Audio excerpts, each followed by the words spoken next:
Bonjour à toutes et à tous. Excellente année 2023. Nous sommes déjà le 23 janvier. Hier, c'était la nouvelle année chinoise.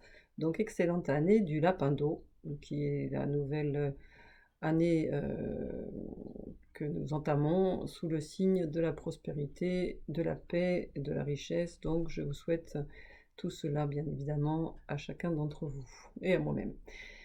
Voilà, donc ma deuxième vidéo, donc comme je l'avais dit le 11 novembre 2022, je n'ai rien fait depuis, le temps file à grande allure, et j'en profite aujourd'hui pour me présenter. Alors c'est une vidéo que je fais sans, comment dirais-je, sans filet, donc avec mon cœur. Voilà, je m'appelle Luce Anne Berger, j'ai travaillé durant 35 ans en tant qu'enseignante, institutrice dans les petites classes dans la région.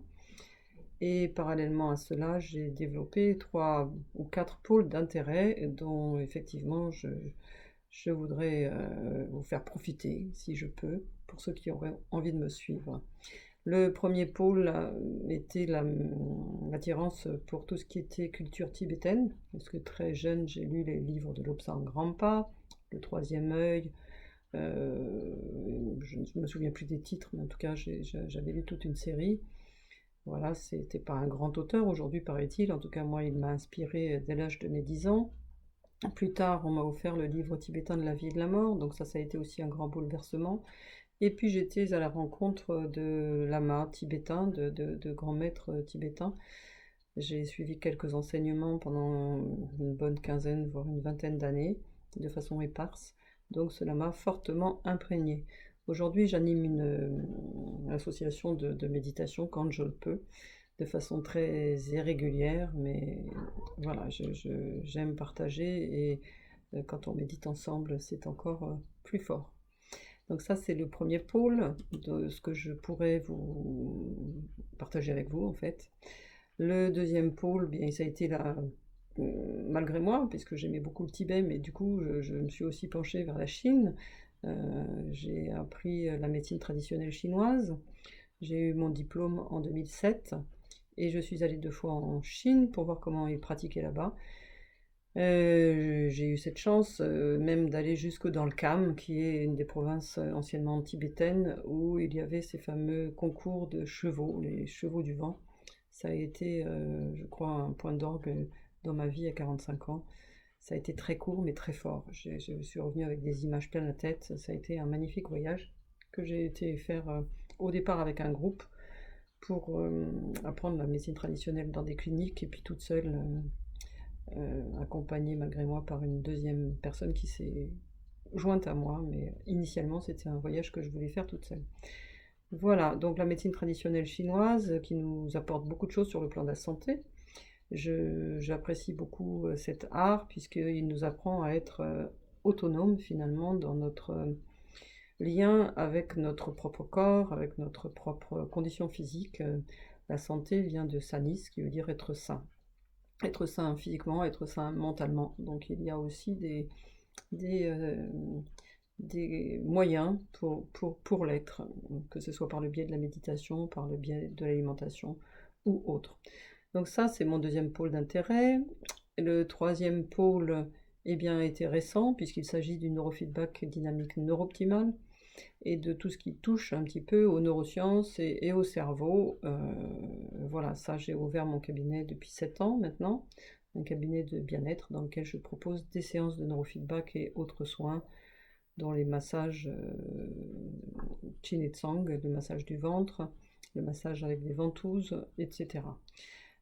Pour en revenir au neurofeedback, voilà, c'est un moyen accéléré d'arriver au bien-être également. C'est un moyen d'auto-réguler son cerveau. Je vous en dirai plus dans une autre vidéo. Voilà, ça ce sont les 3 grands axes. À cela, ben, quoi rajouter? J'ai eu un diplôme de Reiki dans les années 2000. C'est ce qui m'a permis finalement de commencer mon développement personnel. J'ai aussi des petits certificats à droite à gauche, notamment sur le, la concentration, sur la mémoire également. Et Et voilà, et puis l'aïkido, bien évidemment, dont je parle en quelques mots, puisque ça, je ne pourrais pas vous le partager. L'aïkido, c'est un art martial japonais que j'ai pratiqué durant 30 ans, que je continue toujours à pratiquer, mais de façon beaucoup plus espacée, entre guillemets. J'ai été professeur pendant quelques années, donc en tout cas, mon corps est imprégné de cet art. J'ai même été au Japon pour voir un petit peu comment ça se passait chez une professeure nommée Yoko, que j'admire beaucoup, puisque on fait partie des femmes qui ont réussi à créer leur espace dans un endroit particulièrement difficile, parfois, pour les femmes. Donc voilà, je pense avoir dit l'essentiel. J'ai à côté de moi ma chatte qui veut sortir depuis tout à l'heure et qui dit arrête de parler. Donc, eh bien, c'est ce que je vais faire. Voilà, donc la prochaine vidéo, je partagerai avec vous un livre qui m'a fortement